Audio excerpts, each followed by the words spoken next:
네, 안녕하세요. 꽃고정 세 번째. 자, 오늘도 우리 김승엽 전 의원님을 모셨습니다. 네, 반갑습니다. 안녕하십니까, 김승엽입니다. 네. 자, 우리 김승엽님 이제 세 번째 출연이신데, 맞아요. 또 오늘 이제 덜 떨리시죠?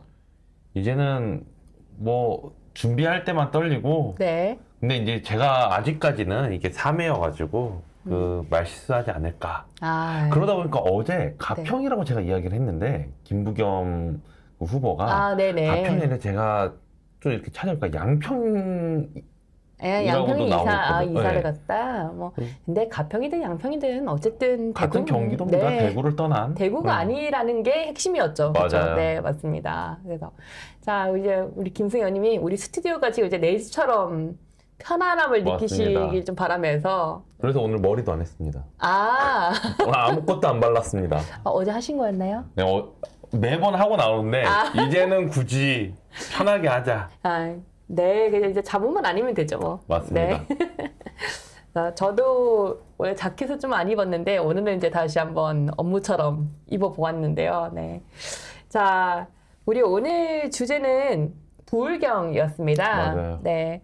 우리 전국을 한번 다 순회를 해야 돼요, 사실은. 지금 전국적으로 문제되는 이슈라든지 지방선거 뭐 공약 이런 것들을 다 짚어볼 필요가 있는데, 자, 부울경을 들어가기 전에 일단 오늘 또 오전에 있었던 일이죠. 국민의힘 이제 새 공천관리위원장이 임명이 되었습니다. 네. 자, 이제 국민의힘 우리 사선 중진 의원님이신데 박덕흠 의원님이 이제 새 공천관리위원장으로 되셨어요. 맞습니다. 이미 많은 공천이 거의 끝나가는 과정이고 이제 이슈가 되는 문제가 좀 있거나 뭐 가처분 소송을 냈던 이런 것들만 남아 있는 상태인데 이거에 대해서는 좀 김승엽 의원님은 어떻게 보시나요? 솔직히 이게 진짜 더 중요하지 않나 싶어요. 지금 이제부터의 공천이. 지금부터. 네. 왜냐하면 지금 보시면 서울, 경기, 부산, 그리고 저희 지금 대구도 남았고요. 네. 그러니까 우리 국민의힘이 되게 힘써야 되고 제대로 공천을 해야 되는 곳들이 많이 남아 있거든요. 그래서 지금 이제 박덕흠 의원님을 주재하에 새로 이제 운영될 인수위가 정말 중요하다. 그만큼 이제 당내 화합도 이끌어내야 된다. 공천 자범은 이제 없어져야 된다. 네. 라는 것을 보여줘야 하기 때문에 박덕흠 의원님께서 굉장히 큰 압박도 있으실 것 같습니다. 그리고 맞습니다. 고민도 많으실 것 같고, 그리고 오늘 저희가 주제로 들어온 이제 부울경 네. 남아있는 상황이기 때문에 네. 더 이제 힘드시지 않을까. 하지만 제대로 된 공천을 하시기 위해서는 이제 좀 더 이제 당내 화합과 소통을 통해서 좀 일어나지 않을까라는 생각을 말씀드리겠습니다. 맞습니다. 이게 아직도 남은 게 사실 이게 굵직한 것만 남아 있는 거거든요. 근데 이 굵직한 것 중에서도 이제 특히 마무리를 해야 되는 단계라서 정치판에서 선거에서 특히 공천관리위원장 역할에서는 마무리가 제일 중요하다. 맞습니다. 자, 그래서 사실 다시 한번 말씀드리지만 어제 저희도 말씀드렸죠. 저희 소신 있게 말씀드렸는데 이정현 전 이제 공천관리위원장님은 좀 마무리가 너무 아쉬우셨어요. 맞아요. 국민께 설명을 하셨어야 됐어요. 맞습니다. 자, 이렇게 되면 사실상 본인 선거를 위해서 그냥 사퇴한 거 아닌가? 이미 짜여진 각본이 아니었을까? 본인 처음부터 그런 의도였을까? 뭐 이런 생각밖에 사실 안 드는 거거든요. 맞습니다. 아마 지금 많은 국민들 그리고 우리 당원들도 의아해 하실 겁니다. 왜 갑자기 공관위를 일괄 사퇴를 하셨냐? 맞습니다. 그것까지. 14일 만에 복귀하셨지만 1차 이제 사퇴를 하시고 복귀한 지 14일 만에 사퇴를 하셨지만 네. 이거에 대한 명확한 설명은 없으셨거든요. 맞습니다. 그냥 공관위가 할 것은 다 했다 라는 건데 방금 우리가 이야기 나눈 것처럼 아직 굵직한 게 많이 남았거든요. 맞습니다. 끝나지 않았거든요. 솔직히 말씀드리면 머리 아픈 것들이 다 남아있죠. 네. 근데 이 머리 아픈 것들을 마무리를 짓지 않고 사퇴를 하셨고, 근데 그 사퇴를 하시기 전에 이미 본인이 출마를 하실 그런 뭐 제스처라든지 이런 것들이 좀 맞습니다. 많았지 않았습니까? 그래서 누구나 지금 사실 알 수 있는 거거든요. 저분이 출마를 하기 위해서 본인의 인지도만 잠깐 다시 올리고 사퇴를 하셨구나. 사실 이렇게밖에 볼 수 없고, 지금 우리 저도 이제 정확하게 판단할 수는 없지만, 우리 SNS랑 이런 것들을 보면 젊은 청년들이 이거에 대해서 되게 분노하고 있어요. 청년들이 이건 정말 아니다. 어떻게 이 마무리 짓지 않고 본인의 책임을 다하지 않고 사퇴를 하시는가. 그리고 사실 이 지금 공천 잡음이 일어나게 된 거는 공천관리위원 장과 위원들의 어느 책임도 있는 거거든요. 네. 한 80% 정도 되었다. 마무리는 거의 다 됐다라고 말씀하셨는데 저는 80%가 남았다고 생각을 하거든요, 지금. 네. 근데 이 시점에서 이렇게 갑작스럽게 이제 사퇴를 하신 거에 대해서 좀 많이 저도 놀랬고 그리고 아직도 의아합니다. 네. 그래서 새로운 그 박덕흠 의원님의 그 진두지 아래 제대로 된 공천이 좀 진행됐으면 하는 바람입니다. 자, 우리 공천관리위원장, 이제 새로운 공천관리위원장에 이어서 오늘 당대표가 또 이런 말도 했습니다. 김영한 컷오프에 대해서, 효력정지가 지금 법원에서 이제 내려왔는데, 법원이 정치에 너무 깊숙이 들어와 있다, 납득하기 어렵다라는 말씀을 또 장동혁 대표께서 말씀하셨어요. 공감이 좀 되면서도 참 씁쓸한 지금 이런 것들인데, 맞습니다. 네. 법원이 어디까지 정치에 개입을 하여야 되는가. 지금 사실 이 문제가 꽤 오랫동안 우리가 지니고 온 문제거든요. 그래서 우리 의원님 생각이 좀 그냥 편하게 어떻게 생각하세요? 일단 장동혁 대표님께서는 방금 말씀하신 것처럼 법원이 정치에 너무 깊숙이 관여되어 있다라고 말씀을 하셨고, 네. 그리고 저는 개인적으로 좀 봤을 때 이때 동안 법원이 이렇게 정치적인 문제, 특히 정당의 문제에 대해서는 거의 그냥 기각 처리를 많이 했었습니다. 네. 근데 배현진 서울시당 위원장님 건부터 시작해가지고 이제 많은 것은 이제 그 해당 정당들의 이제 당원 당규와 강령들까지 봐가면서 이렇게 법리적인 해석을 내리는 거에 대해서는 저는 사법부가 정치 영역까지 너무 깊숙이 관여되어 있다라고 생각은 하긴 하지만 좀 올바른 판단에 의한 거라면 저는 그거를 좀 따라야 되지 않을까. 정당도. 왜냐하면 저는 정당도 어떻게 보면 대한민국에 속해 있는 하나의 정당이기 때문에 그 정당은 당연히 대한민국 사법 체계를 따라야 되는 게 맞지 않나라는 저는 생각을 말씀을 드리겠습니다. 네. 근데 여기서 참 의아한 거는요. 장동혁 대표가 말씀하신 딱 그 하나 요점 중에 저도 공감되는 내용이 하나 있었어요. 어떤 거냐면 왜 이 가처분 신청은 남부지법 민사합의 51부에서만 결정이 되는가. 맞습니다. 저도 그게 그건 좀 의아하더라고요. 궁금해요, 사실. 이건 정말 정치적인 어떤 의도가 있지 않을까. 그렇게밖에 볼 수 없는 거거든요. 아니, 정치 전문 가처분 인용하는 부서도 아니고 이름이 맞습니다. 그렇게 돼 있는 것도 아니고 왜 남부지법에서 그것도 민사합의 51부에서만 이거를 꼭 전담을 맡는지. 네. 국민의힘 조지는 누구일까요? 저도 그게 사실 너무 궁금해가지고 이 정도면 약간 우리 국민의 내부 분탕질 하려고 만든 부서 같은 느낌도 들고, 아예 제가 우리 법에 이제 이런 거를 제가 어떻게 왈가불가 할 수도 없고, 네, 더 이상 간여를 하고 싶진 않지만, 그래도 참 이 부서의 결정이, 그러니까 항상 이 부서에서만 맡고 있다는 것 자체가 좀 의아스럽긴 합니다. 예를 들면 우리가 서울이 5개 권역으로 나뉘어 있지 않습니까? 네네. 그 5개 권역에 소속돼 있는 국회의원님이시라든지 네. 지역 당원협의회라든지 네. 이런 문제는 그쪽 해당 네, 민사합의로 맞습니다. 가야 하는 게 맞지 않을까? 맞습니다. 그 근데 지역에서 또 어떻게, 해결을 해야 되는 남부로 거죠. 다 몰릴까? 라는 생각이 저도 약간 살짝 의문이 들긴 합니다. 정말 좀 안타까운 것들이 많은데, 네, 이제 저희가 조금 제대로 오늘 준비했던 내용들을 일단 다뤄보도록 하겠습니다. 맞습니다. 네. 자, 오늘의 주제 우리 부산, 울산, 경남 부울경입니다. 이 국민을 위해서 절대 놓치면 안 된 우리 텃밭 중에 또 하나이죠. 맞습니다. 네. 그래서 이제 부산, 울산, 경남 이 선거 판세에 대한 일단 총평을 좀 먼저 들어보고 싶어요, 의원님. 우리 부울경은 민심이 굉장히 매서운 지역입니다. 네. 진짜. 매섭다는 거는 매 선거 때마다 보여주셨고요. 우리 직전 선거, 그리고 그 직전의 선거. 그러니까 부울경의 민심은 모든 선거에 우리 판세를 뒤집을 수 있었다. 판세를 다 뒤집을 수 있었다. 네. 그 정도로 굉장히 민심이 매서운 지역 중에 하나입니다. 그렇기 때문에 저는 이번에 우리가 어떻게 될지 굉장히 궁금하고 당연히 우리가 사수해야 되는 지역이 한데 일단 저는 지금의 부울경 세 분 다 부산시장님, 네. 울산시장님, 경남도지사님, 우리 국민의힘 소속의 모든 그 현역 단체장들이신데 이분들이 정치를 떠나서 말뿐인 행정을 하지 않으셨거든요. 네. 직접 그 눈으로 보여주셨어요.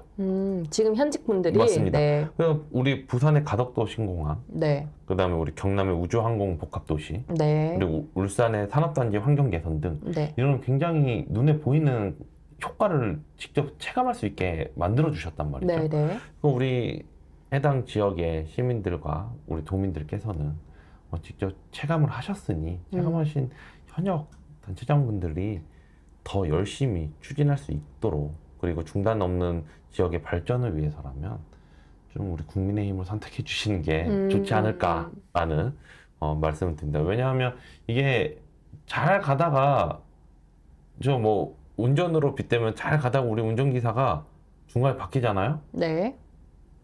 이 산으로 갈지 뭐 바다로 갈지 모르는 거거든요. 목적지가 바뀔 수가 있거든요. 말 그렇기 그대로 때문에 이제 저는 기존에 제대로 돼야 하시던 된다. 분들이 그쵸 계속 사업을 이어나가고 맞습니다. 해야 되지 우리가 더 발전할 수 있다. 맞습니다. 네. 그래서 사실 저 좌파 쪽에서 이제 언론 플레이를 하는 것들은 이런 말을 많이 해요. 부산을 뭐 계속 국민의힘이 맡겨놨더니 발전된 게 뭐가 있냐. 경남 국민의힘에서 계속 잡고 있으니까 뭐 발전된 게 뭐가 있냐. 계속 낙후되고 있다. 뭐 이런 식으로 표현하잖아요.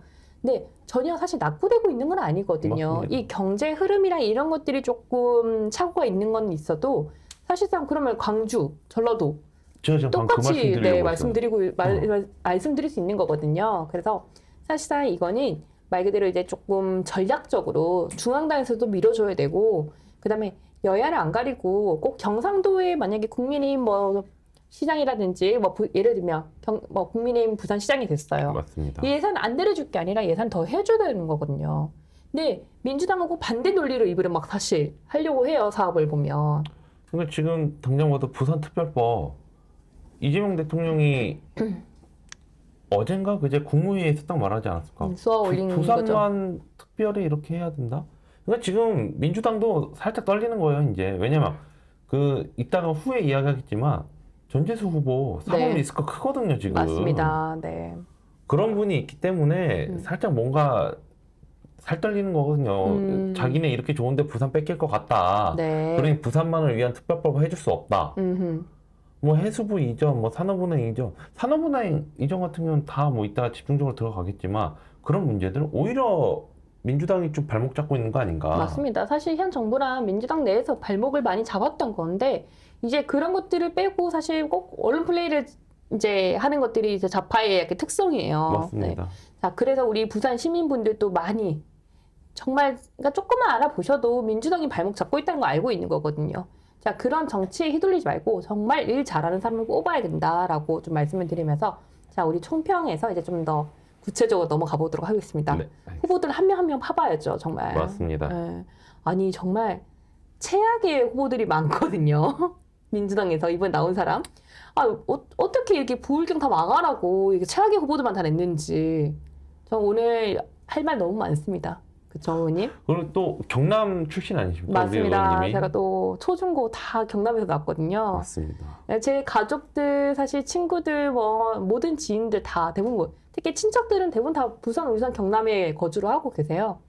네, 아직도 맺었습니다. 네, 저희한테도 맞습니다. 되게 비판적으로 하시지만 민주당에 대한 반응은 더 안 좋으세요. 근데 여론조사는 참 이게 여론조사를 믿어야 될지 말아야 될지도 좀 저는 여론조사를 이제 못 믿겠습니다. 저도요. 네. 이게 제 주변에서 해주시는 말씀과 이 여론조사를 보면 뭐가 진실일까라는 의문점이 항상 들기 때문에 여론조사도 제대로 된 걸 좀 믿어야 되지 않을까. 네. 자, 그래서 이제 우리 전재수 일단 부산시장 후보에 대해서 좀 알아보도록 하겠습니다. 자, 민주당 이제 전재수 부산시장 후보가 있고요. 자, 전재수 부산시장 후보 누구냐? 통일교 금품 의혹이 있는데 그럼에도 불구하고 이제 출마 선언을 했습니다. 이게 약간 우리 지난번 대통령 선거 판박이가 아닐까 싶은데요. 의원님 생각 좀 어떠세요? 민주당은 사법 리스크가 있는 분들을 전면 단수 후보로 공천하는 것 같습니다. 추대 형식으로. 문제만 있는 사람만. 네. 그렇죠. 네. 지금 경남 그렇죠. 부산 그렇죠. 네. 울산은 어느 분이 제대로 될지는 모르겠지만 네. 지금 굉장히 저는 와 이게 제대로 된 공당의 행동이 맞나 공당의 공천이 맞나라는 의구심이 들 정도로 고민에 빠져 있고 이걸 어떻게 판단을 하실지 시민들과 도민들께서 의문입니다. 자, 우리 전재수 지금 이제 후보가 통일교에 받은 내용을 좀 알고 계신가요? 제가 알기로는 현금 2천만 원과 명품 시계 1,000만 원 상당이라는데 제가 최근에 보니까 일단 현금 2천만 원과 그 유명한 그 명품 브랜드 있죠 까르띠에 네. 라는 거기서 또 유명한 디자인의 시계 하나가 또 이야기가 나오더라고 발롱 블룬가 뭐 네. 처음 네. 듣는 명품들이 많네요. 그 시계를 받았다라고 이제 시계 명까지 언론에 이제 나왔는데 아니 본인이 떳떳했으면 장관직을 내려놓을 필요가 있었을까? 본인이 떳떳했으면 장관직을 유지하면서 조사를 받으면 되지 않았을까? 네.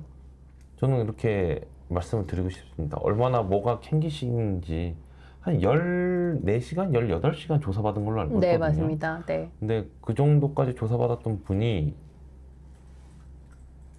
부산시장으로 나온다? 내일입니다. 내일 출마 선언을 한다고 합니다. 창피한 줄 알아야 합니다, 진짜. 참. 자, 2018년에 지금 통일교로부터 현금 2천만 원, 그리고 1,000만 원 상당의 명품 시계를 받았다는 뇌물수수 및 정치자금법으로 이제 위반 혐의를 받고 있는 상황인 건데, 사실 준 사람 있는데 받은 사람은 받은 적이 없다라고 하고 있는 상황입니다. 아니, 진짜 어떻게 전재수 이런 분에게 어떻게 부산의 미래를 맡길 수 있습니까? 맞습니다. 사실 이거 좀 이제 이런 상황에서 우리가 정치적으로 좀 봤을 때, 자, 준 사람은 있고 받은 사람은 이제 부인을 하고 있는 상황. 자, 근데 준 사람도 사실 잘못인 거거든요. 받은 사람도 잘못이고. 맞습니다. 근데 준 사람이 뭐가 아쉬워서 자기도 잘못인데 그거를 거짓말을 하겠습니까? 맞습니다, 맞습니다. 이런 거 대부분 100에 100% 그냥 1000% 1000% 사실 사실인 거거든요. 네. 그리고 되게 구체적으로 나왔어요. 현금 2천만 원, 1,000만 원 상당의 뭐 까르띠에 시계라고 맞습니다. 했나요? 저는 까르띠에 본 적도 없어요. 정말 1,000만 원짜리 시계는 생각도 해본 적이 없어요. 아니, 1,000만 원짜리 시계 누가 솔직히 저희 중산층 분들도 많이 하고 다닐 수가 없어요. 그리고 그냥 백화점 가면 구경 정도? 그냥 시간 때우기용으로 좀 구경 정도는 할 수는 있어도 정말 와 이런 게 있구나 이 정도지 그런 걸 받을 생각까지 했다는 게 저는 대단하다 생각을 합니다. 그러니까요. 도대체 시계가 뭔데? 그럼 시계를 나중에 파나요? 받아도 그 값을 하지 않을까요? 그 일단 값을 하기 위해서 그러니까 네. 시계를 받는 건가요? 현금이나 뭐 다른 것들이 위험하니까? 그러니까 어쨌든 그걸 받아도 다시 이제 되팔 수 있으니까 그러지 않을까라는 생각을 합니다. 저는. 시계라는 건 사실 거의 차본 적도 없어가지고. 맞아요. 저도 무거워서 안 차거든요. 시계. 그나마 워치죠, 저희는. 네. 저는 워치도 안 찹니다. 전 만보기를 위해서 찹니다. 자, 우리 이런 대통령 선거랑 거의 판박인 느낌의 이 맞습니다. 전재수 부산시장 이제 후보가 되겠죠. 네, 이제 부산시장 후보입니다. 이 통일교 금품 의혹 수수 의혹은 지금 빨리빨리 조사를 해서 선거 전에 맞습니다. 결과가 저는- 나와야 되는 거거든요. 근데 이게 뻔할 뻔자예요. 저는 이게 정말 이 수사하는 거 속도를 보니까 대부분은 정말 간대요. 맞아요. 그리고 선거 끝날 때까지 조사를 마무리 짓질 않아요. 맞습니다. 아마 1차 조사 받고 나면 한 2차까지도 한참 걸릴 거고 시간을 끌 수밖에 없는 상황이 오겠죠. 네. 그래서 분명히 이렇게 될 것 같은데 또 지켜보도록 하겠습니다. 아니 근데 정말 이 사법부가 좀 말을 안 할 수 없는 게 우리 국민의힘 소속의 그 정치인들이 연루된 거에 대해서는 관여된 거에 대해서는 속전속결입니다, 진짜. 맞습니다. 근데 이상하게 민주당이 연결되어 있다? 지지부진합니다. 분명 이건 선거 끝나고 나서도 그때도 조사하고. 그러니까 어떻게 이런 사람이 부산의 미래를 우리 말할 수 있고. 그때 저희 국민의힘 저희 정말 당원분들 여기 방송 보시고 계신 분들은 다 아시겠지만 우리 당원명부담은 다 털렸잖아요. 맞아요. 네. 시당 와서 다 가져갔습니다. 그렇죠? 중앙당이 있죠. 압수수색하고 네. 다 했는데 아니 정작 웃긴 거는 저 국회에 자주 왔다 갔다 출입을 하면서 봤는데 국회 문 앞에 그 정문 앞에 그 민주당 전직 의원님이시더라고요. 기초인지 광역인지 정확히 기억 안 나는데 본인도 통일교이신 있다 보니까 통일교 탄압하지 마라 이렇게 피켓 들고 시위를 하고 계시더라고요. 네. 근데 저는 그렇다면 사법부 민주당도 조사해야 됩니다. 통일교. 동일하게 정말 둘 다 정말 잘못이 있다면 조사를 맞습니다. 받아야죠. 근데 왜 민주당엔 되게 간대하고 국민의힘에는 먼저 압수수색까지 하면서 명부까지 다 들고 가고 이런 퍼포먼스를 왜 펼치는지. 이 정치적인 탄압입니다. 맞습니다. 그래서 참 이 사법부를 믿을 수가 있을지 우리가 믿어야 맞습니다. 될지도 의문이고 이제 여기서 좀 바라봐야 되는 쟁점이라고 생각을 합니다. 자, 이제 우리 다음 부산시장에 우리 이제 국민의힘 후보죠. 지금 박형준 그러니까 현 시장입니다. 현 네. 시장. 네. 자, 박형준 시장님의 안정된 연속성이냐 아니면 새로운 또 주진우 의원님 젊은 엔진이냐 우리가 이걸 좀 다뤄볼 건데요. 의원님 생각엔 좀 어떠세요? 일단 두 분에 대해서 말씀을 드릴게요. 그 박현준 시장님 같은 경우는 지금 부산 시민의 80%가 일 잘한다. 일 잘하는 우리 부산 시장이다. 네. 라고 이야기해주고 있거든요. 그리고 모든 그런 수치나 객관화되어 있는 자료에 의하면 네. 항상 최상위권을 유지하고 계세요. 아, 전국 뭐 광역단체장 평가, 박형준 시장님이요. 광역 행정에 관련돼서 무조건 최상위권을 유지하고 있고 그렇기 때문에 우리 부산의 가덕도 신공항도 그다음에 글로벌 문화 해양 수산 도시로 만드실 네. 유일한 분이 아닐까라는 말씀을 드리고 우리 주진우 의원님 같은 경우는 법률가 출신입니다. 네. 그 2015년경에 민정수석실에서도 근무를 하셨고 네. 그리고 2022년도에는 대통령실 법률비서관으로 근무를 하셨어요. 네. 그러니까 국정 운영의 핵심인 부서들에서 다 근무를 해오셨던 분이기 때문에 네. 저는 전재수 후보의 각종 사법 리스크 의혹에 대해서 그 정밀 타격할 저격수가 아니실까 저는 그렇게 판단하고 네, 싶습니다. 주진우 의원님. 네. 정말 주진우 의원님이 국회에서 거의 뭐 한 10명 목을 하고 계신다고 맞아요. 봐요, 저는. 네. 근데 정말 혼자서 싸운다라는 건 아니지만 그래도 꽤 앞장서서 그쵸. 뭐 웬만한 것들을 많이 좀 말씀을 해주시고 사실 이게 법조인을 하셨기 때문에 법조인들은 더더욱이나 좀 조심하는 그런 게 맞습니다. 있더라고요. 네. 어떻게 하면 또 이렇게 괜히 막 명예훼손 걸릴 수도 있고 뭐 이런 것들이 좀 있는데 그런 걸 신경 안 쓰세요. 아니 주진우 의원님은 그 법사위 하는 거 제가 보거든요. 네. 그럼 진짜 우린 좌파하고 다르잖아요. 논리와 팩트와 근거로 이야기를 하는데 네. 저기 반대쪽에 그 법조인 출신 한 분 계세요. 네. 법조 공무원 출신 한 분 계시는데 앵앵거리세요 계속. 너무 듣기 싫어요 그 목소리 진짜. 네. 네. 아니 적당히 앵앵거려야지. 그 정도 앵앵거리면 아마 보좌진들도 일하기 힘들 거예요. 그 옥타브 있잖아요. 누구죠? 그 뭐 비읍자 들어가시는 분인데 네. 저는 그분이 앵앵거리면서 본인이 뭐 질의할 때 우리 국민의힘에서 점잖하게 그 의문을 제기하잖아요. 네. 그러면 소위 그 혹시 뭐 게임 롤이라고 하시나요? 거기서 나오는 말이 있어요. 적이 미쳐 날뛰고 있습니다. 제가 게임을 안 해서 잘은 모르겠지만 진짜 미쳐 날뛰고 계세요. 정말 저는 그분이 왜 그렇게 그러니까 본인은 이제 팩트와 근거가 없어서 그냥 억지 네. 주장이다 보니까 네. 팩트 논리에 우리 국민의힘의 입장을 딱 이야기하면 거기에 이제 묻힐 것 같으니 네. 계속 그런 거 아닐까라는 생각을 말씀을 드립니다. 자, 확실히 젊은 젊은 층에 그게 좀 있더라고요. 주진우 의원님은.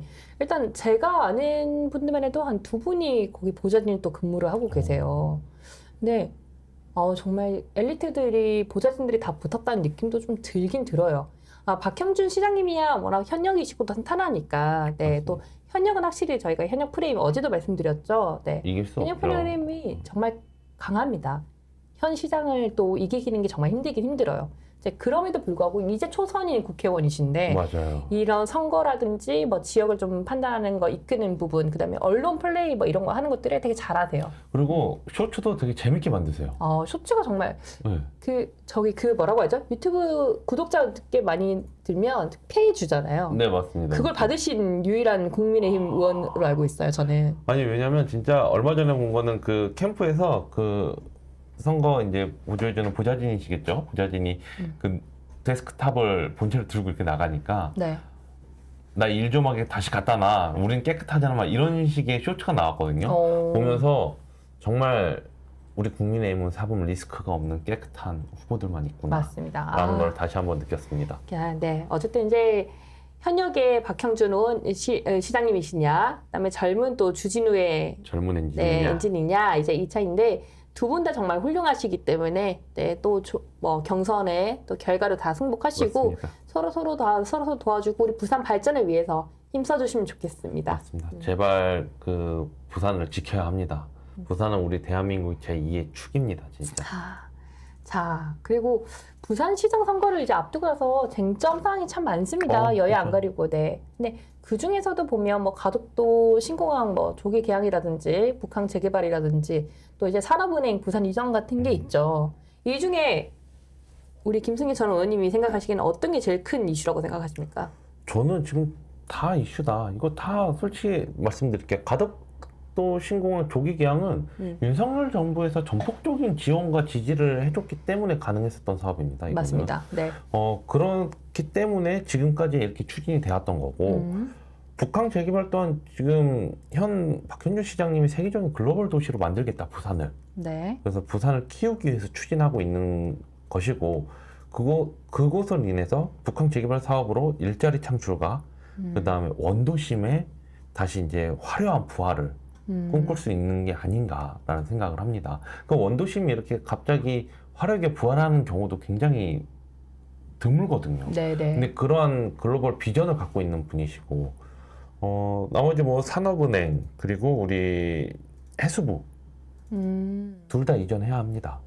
저는 그렇게 생각을 합니다. 근데 산업은행은 부산 이전에 대해서 그 정부 고시까지 다 끝났는데, 정책까지 다 완료가 된 상황에서 행정부 들어서 무산이 됐어요, 이게 지금. 근데 제가 아는 이재명 정권에 들어와서 무산됐다. 무산됐다. 네. 저는 그렇게 알고 있거든요, 지금. 네. 그래서 제가 알기로는 지금 뭐 민주당 쪽에 저도 아는 분들이 좀 있다 보니 좀 이렇게 이야기를 들어보면 네. 직원들, 그러니까 산업은행에서 근무하시는 분들의 네. 의견도 반영이 돼야 된다. 네. 근데 그러면 전재수 후보가 말하는, 그리고 이재명 정부가 말하는 해수부 부산 이전. 네. 해수부 소속의 공무원분들과 가족분들 의견 듣고 이거 이전하는 건가? 의문입니다. 하나라도 먼저 빨리 이전을 시켜야 나머지가 차차 이제 순차적으로 이전이 되지 않겠습니까? 그래서 저는 부산의 개발을 위해서라면 가덕도 신공항, 북항 재개발, 그다음 산업은행, 해수부 이전 당연히 이루어져야 된다, 빨리. 그리고 지금 아까도 말씀드렸듯이 국무회의에서 이재명 대통령이 말한 부산특별법, 부산만 특별히 이렇게 해야 되냐라는 그 망언, 과연 정말 민주당과 이재명 정부는 부산을 다시 부활을 시키려는 의지가 있나라는 의문이 듭니다. 자, 저도 뭐 제 친척도 아까 많다고 말씀을 좀 드렸고, 이제 부산에 또 아는 의원님들이 많으시죠. 네. 네. 정치를 하시는 분들도 많으시고.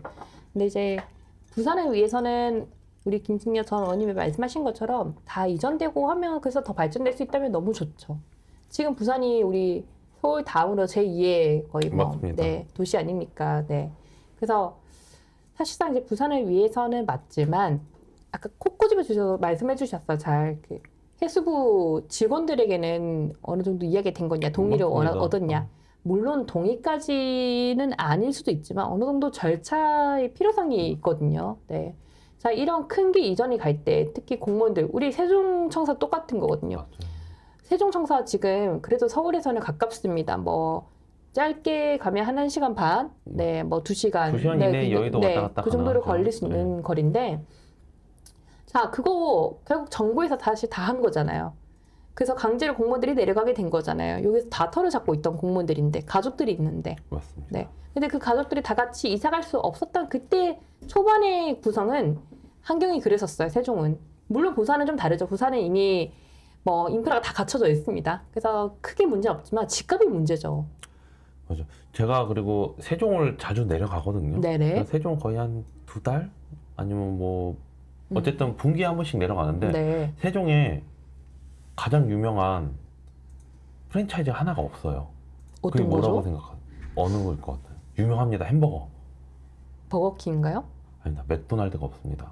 아, 그래서 세종 시민은 햄버거 맥도날드를 먹기 위해서라면 네. 대전을 가야 돼요. 네. 진짜입니다, 이거. 그래서 지금 뭐 세종에 제가 우스갯소리로 맥도날드 하나 차리면 성공하겠구나라고까지 저는 이야기를 하고 있는 상황인데 네. 세종의 공무원들이 거의 주말 부부 생활을 하세요. 맞습니다. 거의 아직까지도 오피스텔에 그렇더라고요. 네. 지내시고 딱 그러다 보니까 저는 해수부 이전도 좀 제대로 논의가 돼야 되지 않을까. 좀 더 저는 그 말씀을 좀 드리고 싶습니다. 네, 다시 한번 좀 정리를 해드리겠지만 부산이라는 곳은 사실 부산의 도시는 이미 인프라는 다 갖춰져 있어서 세종이랑은 좀 케이스가 다르긴 하지만 그럼에도 불구하고 이런 공무원들이 다 이제 이동을 해야 되는 부분에서 최대한 다른 부서, 그러니까 해수부라고 꼭 내려가야 된다 이런 게 아니라 네, 정말 뭐 내려가야 될 명분이 꼭 있으면 그걸 설득을 하고 어느 정도 그런 시간을 둬야 되지 않을까, 그런 기간을 두고 준비를 해야 되지 않을까라고 좀 맞습니다. 생각을 좀 해봅니다. 네.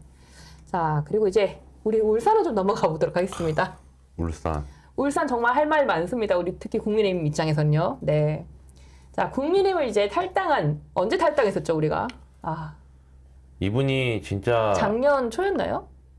그죠? 작년 초로 저도 알고 있거든요. 대선- 한번 확인해 볼까요, 진짜? 네. 그래서 참 이제 국민의힘을 탈당했던 이제 민주당 울산시장 후보이죠. 김상욱 의원, 김상욱 후보에 대해서 김상우 이제 의원이라고 말도 하고 싶지 않습니다. 저희는 약간의 연이 있죠. 정말 맞습니다. 약간의 연. 뭐 그런 연이라고 말하고 싶진 않지만 그냥 옷깃은 안 스쳤습니다. 그냥 옷깃은 정말 스쳐만 갔습니다, 진짜. 오핏은 스친 것 같아요. 아 그런가요? 아 맞다, 명함을 나눠 주고받았죠. 사진도 찍었던 것 같은데. 저는 그 사진 삭제했습니다. 저 그 사진 바로 삭제했어요. 탈당하고 다 차단했습니다. 저도. 네. 그리고 번호도 당연히 저장은 되어 있었죠. 명함을 받았으니. 맞습니다. 근데 계속 문자가 이제 민주당 걸로 날리는 거, 의정 보고서 뭐 이런 거를 뭐야 싶어가지고 차단 받았거든요. 바로.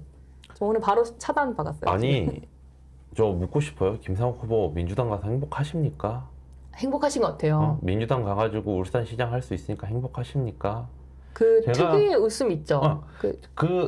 근데 지금 가족 문제에 대해서 울산에서 굉장히 유명한 건들이 많다고 하더라고요. 가족 문제 어떤가요? 저는 처음 듣는데. 저 이거 공직사회에서 들은 건데 네. 굉장히 큰 건 있답니다. 이거 조만간 터질 것 같아요. 제가 보기에는. 이 현직 여러분들 그 중앙부처의 4급 이상 되시는 분들한테 들은 정보거든요. 이거. 그래서 그분이 울산에서 근무하시다가 네. 세종으로 가신 분이에요. 근데 세종에서 저하고 만나면서 이제 왜냐하면 제가 윤석열 대통령 정부 때 이제 뭐 중앙부처는 이야기해서 은평구 예산이나 이런 거 좀 챙겨야 될 게 있었습니다. 사업이나. 네. 그러다 보니까 자연스럽게 알게 되신 분들이 있는데 그분들이 알려준 내용인데 대단합니다, 진짜. 저 이분이 이러면서 어떻게 정치를 할 수 있나라는 생각도 들고 그리고 가장 중요한 거는 저는 김상욱 이분을 지금 은평구에서 제가 의원으로 근무할 때, 의정활동을 할 때 너무 많이 봤어요. 제 지역구에 불광천이라고 있었거든요. 지금도 있고. 네네. 그 불광천에 은평구예요? 불광천에 그 오세훈 시장님이 수변 감성 도시 하신다고 네. 수변 무대를 설치를 해주신 게 있으세요. 네. 근데 꼭 거기서 민주당은 선거 운동을 해요. 그리고 거기서 김상욱과 박주민 의원이 그러니까 만남 이렇게 토론을 한 걸 유튜브 라이브를 했는데 네. 그걸 한다고 진짜 선거 운동 왜 제가 돌아다닐 때만 거기서 하고 있는지. 근데 두 분 딱 보면 생각나는 게 있습니다. 그 또치아 마이콜 약간. 적절하네요. 네, 진짜 또치아 마이콜 같아요. 네. 자, 또치와 마이콜. 저기 또치가 그러면 김상욱인가요? 마이콜이 김상욱인가요? 마이콜이 오히려 또치가 더 어울릴 것 같아요. 아, 좀 긴가민가하네요. 근데 마이콜인 것 같아요. 네. 근데 그 캐릭터를 뭐 비하하는 건 아니지만, 네. 자, 좀 닮았다. 네. 맞습니다. 그 김상욱 저희한테 그러지 않았나요? 그 같이 밥 한번 먹자고. 아니, 저희가 소개할 이제 뻔했습니다. 재작년부터 준비하던 게 있었습니다. 사실 여야 청년들이 다 모여서 청년들을 위한 이제 국회의장의 산하 기관을 만들자. 그래서 청년 의정을 준비하는 뭐 발대식 같은 행사였는데 맞습니다. 그 발대식에 저희 김상욱 의원이 이제 왔더라고요. 그때는 청년 나이에 들어가다 보니까. 그래서 김상욱 의원이 이제 국민의힘 그때 소속 의원으로 인사를 하러 왔는데 여야가 같이 있는 상황에서 우리 이제 국민의힘 소속의 청년 의원들이 있으니 인사를 하게 되었고 같이 한번 밥을 먹자 뭐 이렇게 말씀하시더라고요. 맞습니다. 전 그때 이 김상욱 의원님 잘 몰랐는데 그냥 이런 분 또 계시는구나. 이제 또 울산이라고 하시니 울산은 특히 우리 이제 보수의 약간 텃밭 맞습니다. 곳인데 그런 데서 또 젊은 의원님이 되셨구나 이렇게 생각을 했었거든요. 네. 자 근데 참 그 이후부터 행보가 저분 약간 쎄하더라고요 정말. 맞아요. 예. 약간 쎄함이 느껴졌는데 역시나 이렇게 우리를 배신하고 또 갈 줄이야. 예. 절대 배신은 안 됩니다. 정치의 배신은 없습니다. 무소속으로 남더라도 그냥 그렇게 있어야 되는 거지 배신 안 돼요. 맞습니다. 네. 자, 그래서 우리 울산시장 이제 지금 국민의힘 민주당 후보에서는 이제 김상욱이고요. 자, 그리고 우리 국민의힘에서는 기초의회부터 해서 기초단체장까지 해서 두루두루 쭉 해오셨던 이제 김두겸 지금 현 울산시장 후보님이 계세요. 자, 이 김두겸 울산시장 후보님에 대해서 좀 생각하시는 게 있나요? 제가 알기로는 이번 도전까지 하면 8번이신 것 같아요. 왜냐하면 8번이요? 기초의원을 3선을 하셨고 네. 그리고 남구청장인가요? 일단 울산의 기초단체장, 구청장을 2번 하시고 바로 국회의원 도전하셨습니다. 하지만 거기서 큰 고배를 하셨지만 다시 일어나셔서 저번 지선 때 울산시장이 되셨고요. 이번에 다시 도전하시는 걸로 알고 있습니다. 재선을. 네. 근데 저는 이런 분이야말로 정말 울산을 위해서 본인의 혼신을 다해서 일할 분이 아닌가.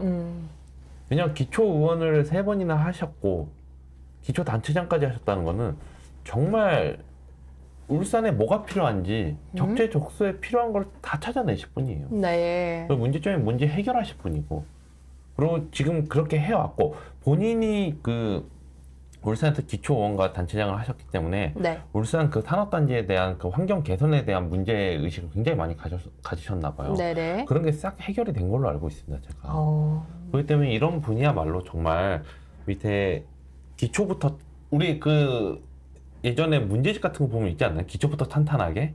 네. 정말 있었던 것 기초부터 같습니다. 탄탄하게 준비되는 후보가 아닐까라는 저는 말씀을 드리고 싶습니다. 네.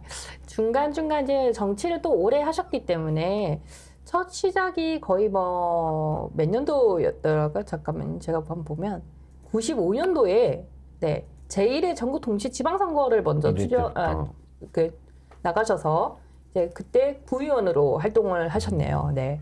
그래서 또 58년생이시고요. 물론 이제 그 유명 58년 개띠네요. 58년 개띠 있는.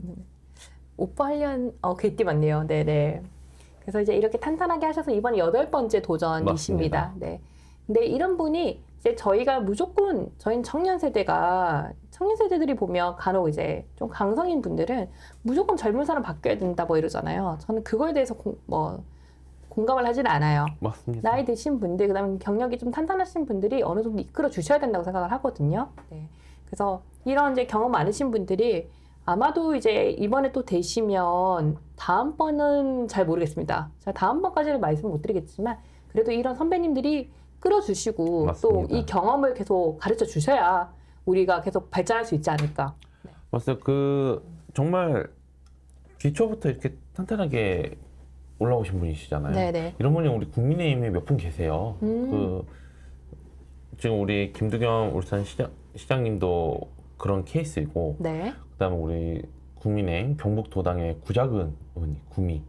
네네. 구자근 의원님도 구미 시의원부터 하셔서 구미로 해서 경북도의원 하셨고, 그러고 지금 국회의원 하시고 계시는 그렇게 거거든요. 네. 이렇게 탄탄히 올라오신 분들은 정말 이 당에 대한 애착심도 있고 후배들에 대한 애착심도 굉장히 크십니다. 그래서 후배를 키워야 된다라는 그런 게 있기 때문에 이런 분들이 좀 더 잘 돼야 되지 않을까 우리 당에서 저는 그렇게 말씀을 드리고 싶습니다. 그리고 사실 저희도 이제 김승겸 의원님도 그렇고 저도 그렇지만 기초의회를 경험을 해봤잖아요.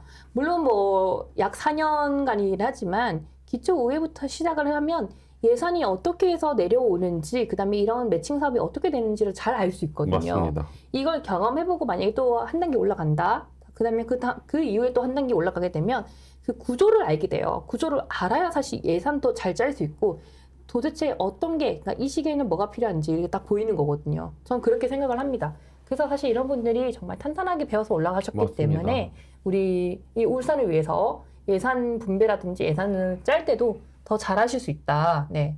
그래서 잘 아는 사람, 그다음에 잘 할 수 있는 사람, 그리고 경력 있는 사람을 뽑아야 되는 이유입니다. 그러니까 현장 감각에 있는 그 소위 말하는 저희가 풀뿌리 민주주의라고 하잖아요. 네. 풀뿌리 행정가 출신이시니까 그리고 울산 시민분들께서 믿고 한 번 더 맡겨주시면 감사할 것 같습니다. 근데 이제 요즘 일반 우리 시민분들 국민들에게는 풀뿌리 민주주의 이런 말 안 통해요. 너무 그죠? 이제 정치가 지저분하니까. 솔직히 풀뿌리라기보다는 네. 그냥 믿고 그리고 내가 봐왔던 그리고 내가 체감했던 그런 분들 더 선택을 하게 되시는 것 같아요. 전 딱 한마디 드리고 싶어요. 경력자 뽑으십시오. 정말 맞습니다. 일 잘합니다, 확실히. 네. 네, 우리 여기 진행하시는 분들이 좀 시끄럽게 하시네요. 자, 그 다음 질문 좀 들어가도록 하겠습니다. 네. 김두겸 전 이제 우리 현 울산시장을 견제하기 위해서 이제 민주당과 진보당 후보가 지금 김종훈이라는 후보가 나와 있더라고요. 네. 자, 그 단일화 과연 할까 안 할까? 우리 여론조사가 혹시 있을까요? 자료가? 울산시장 관련해서 여론조사가 있으면 한번 띄워주시면 좋을 것 같습니다. 저희가 말하는 동안. 저는 그냥 딱 말씀드릴게요. 단일화 할지 안 할지 반반입니다. 저는. 왜요? 왜냐면 울산이 진보당세가 은근히 있어요. 진짜. 진보당으로 당선되는 네. 울산 시의원들도 있고 네. 울산의 구의원님들 계시고 네. 구청장 준비하시는 분들도 많아요. 진보당세가 좀 있거든요. 이 지역이. 그렇기 때문에 저는 반반으로 봅니다. 그리고 또 하나가 저는 제가 있었던 네네. 은평에도 진보당 지역위원장이 있었거든요. 총선에 출마를 했어요. 그분이. 그래서 저는 와 우리가 가져올 수 있겠구나 생각을 했는데 아니나 다를까 직전에 단일화를 해버리는 거예요. 박주민 현 의원과. 그래서 저 보면 와 역시 이름 알리기였나 라는 생각을 했는데 저는 지금도 계속 말씀드리지만 진보당이 어떻게 나오냐에 따라서 네. 이 표차도 좀 많이 나지 않을까라는 생각을 저는 말씀을 드리겠습니다. 아, 진보당이 나오냐 안 나오냐 네. 이제 네. 자, 우리 진보당 이제 김종훈 단일화를 할까 안 할까? 네, 우리 다시 한번 좀 지켜보면서 다음번 혹시 여론조사 결과가 있으면 저희가 한번 들고 나서 또 같이 한번 보도록 하도록 하겠습니다. 네. 자, 그 다음 이제 경남으로 넘어가 볼게요. 전 제가 경남 출신이라서 그런지 되게 관심이 많거든요. 제가 어릴 때 봐왔던 곳은 정말 절대 뺏기지 않았습니다. 근데 맞습니다. 그래도 경상도에 있는 분들이 이번에는 정말 뭐 꽤 많이 바뀌고 있어. 사람들이 반응이 좀 달라라는 이런 말씀을 종종 해주시긴 하세요. 그래서 저도 관심이 꽤 많고 지금 계속 지켜보고 있는데 우리 이제 현 경남지사 박완수 지사님, 네. 그다음에 김경수 전 경남지사의 공방전입니다. 이제 경남 민심은 좀 어디에 있다고 보고 계세요, 의원님? 정말 도민 여러분께 부탁을 드리겠습니다. 네. 저희 박한수 후보님은요 전과가 없습니다. 아, 전가가 없다. 이게 제일 핵심이에요, 네. 그렇죠?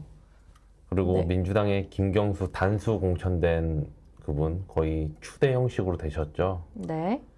대한민국의 여론을 조작한 큰 범죄를 저지른 전과자입니다. 네. 대법원에서까지 징역 2년이 선고된 분입니다.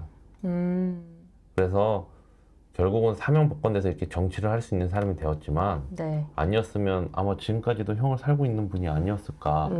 제가 언제 형을 받았는지 정확히 기억은 안 나지만 그런 분을 단수공천으로 네. 공당에서 내리는 게 말이 됩니까? 민주당 지금 부산도 그렇고 뭐 지금 뭐 저기 BH라는 블루하우스에 계시는 분도 그렇고 이렇게 어떻게 민주당은 체계적으로 사법 리스크 있는 분들이 빠지는 곳이 없나 라는 말씀을 저는 드리고 싶습니다. 그런 사람 아니면 후보가 없는 거죠. 경남 도민 여러분께서 그 진짜 현명한 판단을 해주실 것 같고 경남의 자존심을 지켜주셨으면 합니다. 진짜. 이게 이제 민주당은 사실 지금 바람이 좋다라고 맞습니다. 전국적으로 말을 하고 네. 있죠. 자, 근데 바람이 좋으면 뭐 합니까? 사실상 인력난이거든요. 지금 이 민주당은. 그러니까 이런 법으로 걸린 사람들이 아닌 이상, 그러니까 후보가 없어요. 지금 민주당 내에서는. 저희가 계속 쭉 지켜봐도 맞습니다. 뭐 김경수부터 시작해가지고 좀 너무 많죠. 뭐 성희롱 발언, 성 문제라든지 맞습니다. 사실 이제 정원호 후보도 서울시장 후보도 지금 이번에 막 터지는 게 너무 많은데 이건 좀 더 지켜봐야겠지만 법적으로 문제될 게 너무 많은 거거든요. 네. 근데 이런 사람들이 아니면 네 후보가 없다. 자, 근데 생각해 보면요, 우리 정말 간단해요. 민주당 소속인 현 대통령이 제일 큰 문제 아니겠습니까? 맞습니다. 네. 자, 그런 이재명 대통령 밑에 도대체 뭐 깨끗한 사람이 있기야 하겠습니까? 그래서 아니 본인 변호해줬던 분들이 국회의원으로 대거 들어갔는데요. 자, 변호인 아니면 뭐 데리고 들어갈 사람도 없는 것뿐이고 같이 일하던 뭐 분들 아니면 사실 일할 사람도 없는 거고, 맞습니다. 네. 여성 문제, 뭐 성희롱 문제, 돈 문제, 그다음에 뭐 폭력 문제 이런 것들 하나같이 안 걸려 있는 게 없어요, 민주당 후보들은. 맞습니다. 네. 그래서 참 우리 이제 국민분들 우리 꽃고정 방송 보시면서 제대로 부울경에서도 선택을 해주셔야 됩니다. 제가 꼭 뭐 경험자, 경력자 뽑아달라고 하지만 경험자, 경력자가 아니라 깨끗한 사람, 맞습니다. 네, 문제 안 일으키고, 네, 제가 흥분해서 지금 일으키지 않고 또 우리 부산, 울산, 경남을 위해서 일해줄 사람이 필요합니다. 네. 뒤에서 돈 뜯고 자기 해볼 거 다 해먹으면 안 되죠. 아니 어떻게 여론을 조작을 합니까? 진짜 이런 사람이 어떻게 경남 아니 지사직을 상실했습니다. 지사직을 그 맞습니다. 자리에 다시 돌아오겠다? 염치가 있어야죠. 김경수 씨는. 참, 그러니까 스스로 명분이 없는 이 싸움에 맞습니다. 다시 세 번째 도전인 거죠. 네, 맞습니다. 세 번째 도전을 한 또 김경수 그리고 우리 이제 박안수 지사님이 있습니다. 우리 울산, 경남도 좀 많은 관심을 좀 지켜봐주면서 우리 다음번에 다시 한번 더 다루도록 하겠습니다. 네. 자, 이제 경남지사 후보들은 봤으니까요. 경남지사 선거에서 큰 쟁점이라고 할까요? 우리 이제 부산 경남의 행정통합 뭐 이런 것들이 있죠. 맞아요. 네. 이거에 대해서 좀 충돌을 하고 있는데 이거에 대해서는 의원님 좀 어떻게 생각하세요? 그러니까 속도와 절차가 충돌하고 있는 것 같아요. 제가 보기에는. 근데 속도도 중요하긴 하지만 저는 절차가 더 중요하다. 그러니까 제가 곰곰이 생각을 하면서 막 여러 가지를 찾아도 보고 자료를 했는데 이 행정통합은 한번 그냥 한다고 해가지고 끝나는 게 아니거든요. 그러니까 네. 국가의 100년 대계 운영이 걸린 사항이거든요, 이게 지금. 네. 그렇기 때문에 도민의 의견도 반영이 돼야 하고 그 다음에 그 도민의 의견을 제도적으로 뒷받침을 해가지고 네. 만들어지는 법안도 저는 따로 필요하다고 생각을 합니다. 네. 그래야지 이제 지방자치시대에 맞는 자치분권을 할 수 있지 않을까. 그러니까 중앙정부로부터 받을 건 받고, 그러니까 이양받아야 할 권한들은 이양을 받고, 그 다음에 예산도 지원받아야 할 건 추가적으로 지원을 받고, 네. 이렇게 돼야 되는 거지.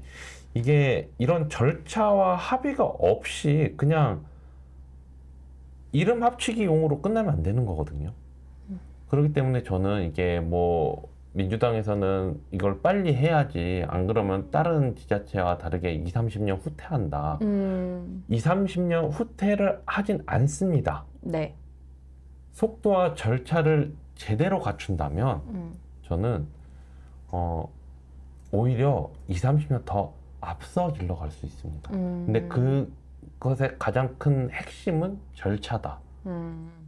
속도보다는 절차가 우선돼야 된다라는 걸 말씀을 드리겠습니다. 속도보다는 절차의 중요성을 말씀해 주셨습니다.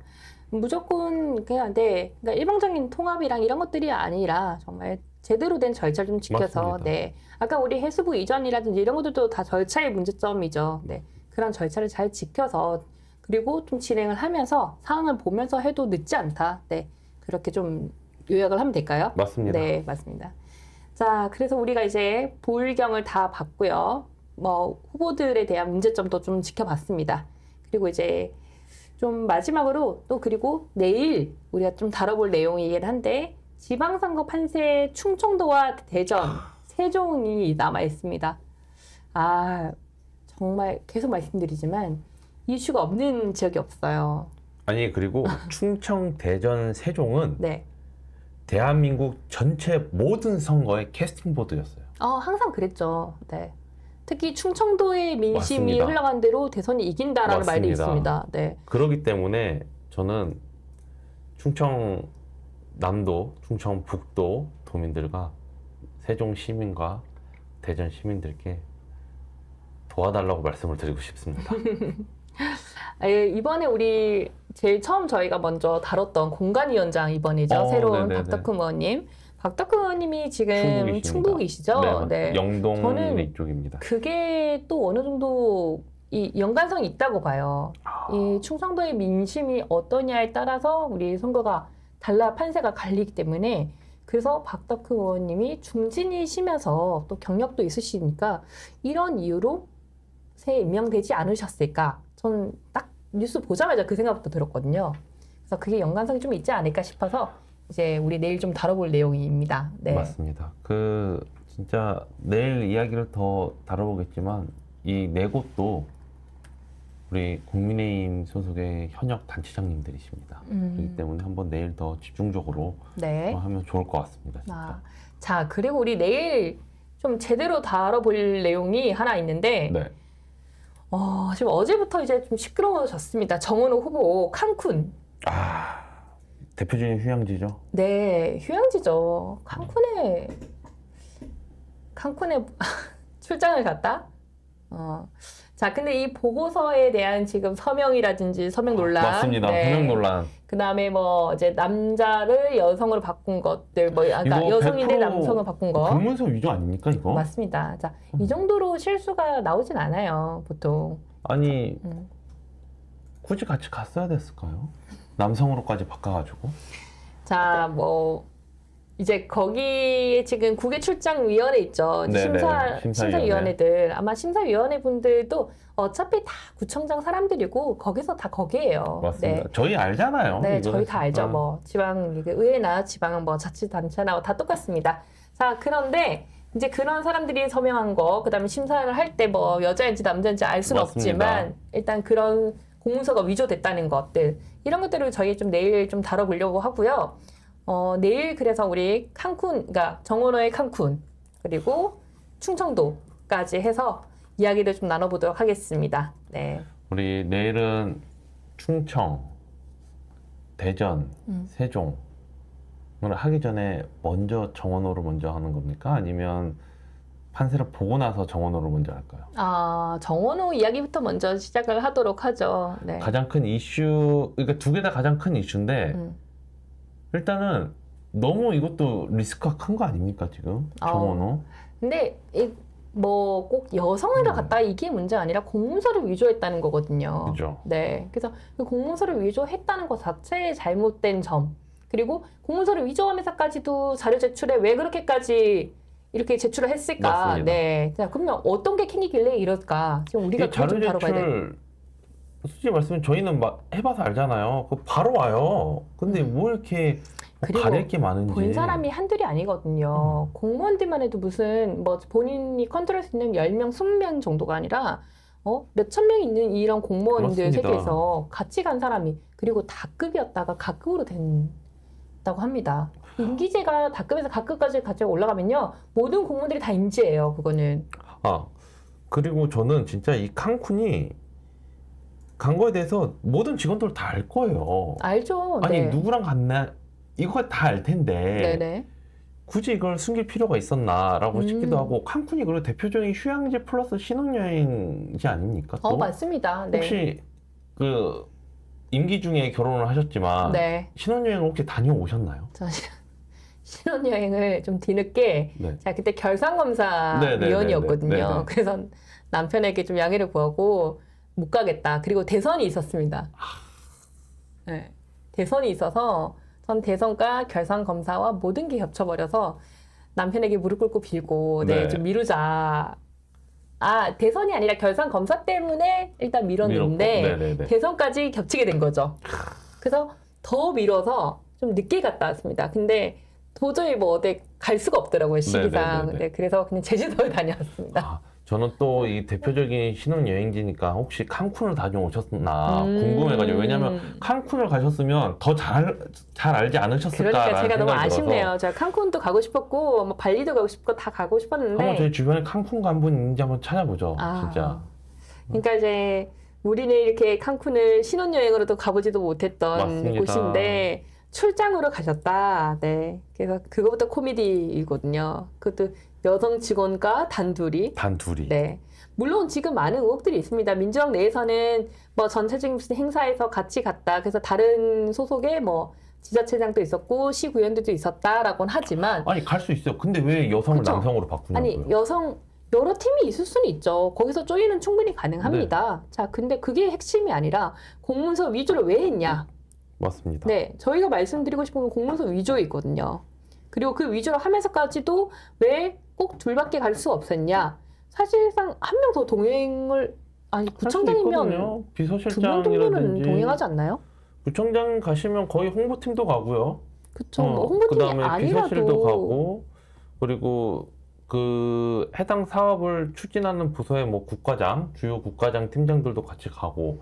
그래 솔직히 저는 그래서 제가 의정 활동을 할 때 수십 명 데려가는 걸 오히려 비판을 했거든요. 근데 저는 이렇게 한 명을 딸랑 그것도 여자를 남성으로 바꿔가지고. 그러니까 데리고 갈 거면 많은 인력 중에 뭐 이제 우리 직원들이 많을 텐데 왜 굳이 임기제이며 그 임기제 중에서도 맞습니다. 여성 성별이 다르게 되면 사실 본인도 힘들거든요, 당사자도. 맞습니다. 네. 그럼 왜냐면 제가 알기로는, 그리고 그것도 한번 체크해봐야 됩니다. 그 비행기 티켓이 어떻게 됐는지. 구청장은 기관장으로 되어 있어가지고 네. 비즈니스석이 되거든요, 출장 시에. 네네. 그럼 과연 그 같이 동행한 분은 직원은 이제 좌석이 그뒤 이제 뭐였을까? 일반으로. 맞습니다. 음. 직원들은 왜냐면 구청장은 비즈니스석이 되는데 네. 구의 의장도 같은 기관장 아닙니까? 네, 근데 맞습니다. 구의 의장은 비즈니스석이 안 됩니다. 그러다 보면 자연스럽게 그 동행한 직원도 비즈니스석이 안 되고 일반석에 이코노미석에 앉았을 텐데 네. 과연 이분은 좌석이 어떻게 됐을까? 좀 우리가 그것도 파헤쳐봐야 사항이 아닐까 싶습니다. 네, 파헤쳐봐야 될 정말 내용들이 많은 것 같습니다. 그래서 저희가 오늘 열심히 또 증거를 수집을 해서 내일 첫 시작에 정원호 칸쿤 이야기에 대해서 먼저 나눠보도록 좋습니다. 하겠습니다. 네.